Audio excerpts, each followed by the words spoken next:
Hello again, everyone. This segment of Real Repairs for Real Customers is not about a repair, but it's in response to a viewer request about grain pads.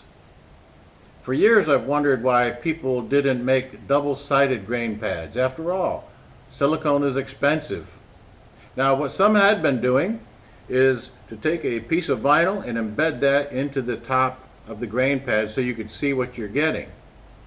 And that's cute and everything, but really, to be honest, who can't tell by looking at the graining side? So this video is intended to show something that I found very helpful in the field, and that's the double-sided grain pad.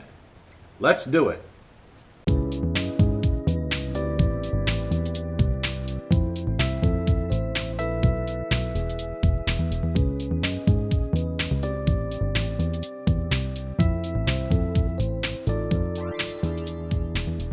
Choose two vinyl samples which represent the most common textures you encounter in your business. Here, I've picked Sierra and Oxen grains.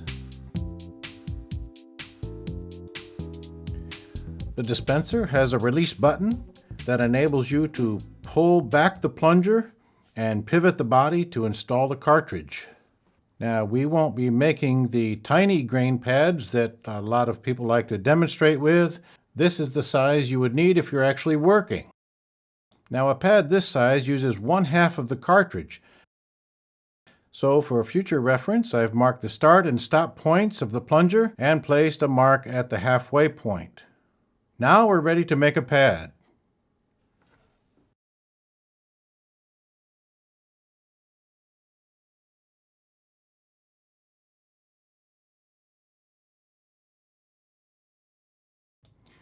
The cap just twists off, and the static mixer twists on once you've lined it up correctly. One advantage of the cartridge system is that it doesn't introduce air bubbles.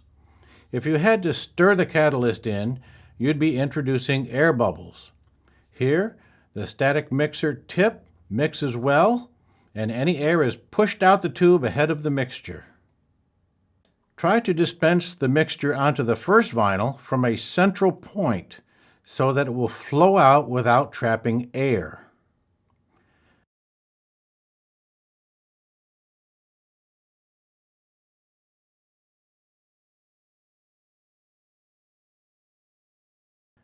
Then press the top vinyl onto it with a rigid backing plate. Here I've got a small ceramic tile. You can press it down flat. As it flows out, the edges will have a rounded profile. This is important if you don't want to leave lines in your hot vinyl repair. Of course, there will be occasions where you will want to cut a straight line on one side of the graining pad in order to butt up against a welt cord.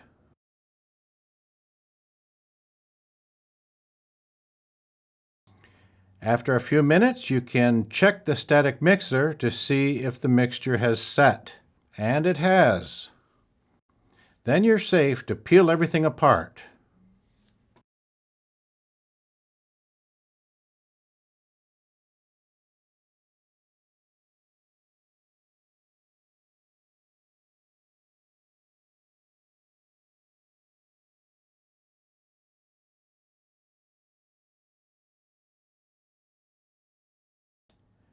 This shot is a bit out of focus, but we'll take a better look at it.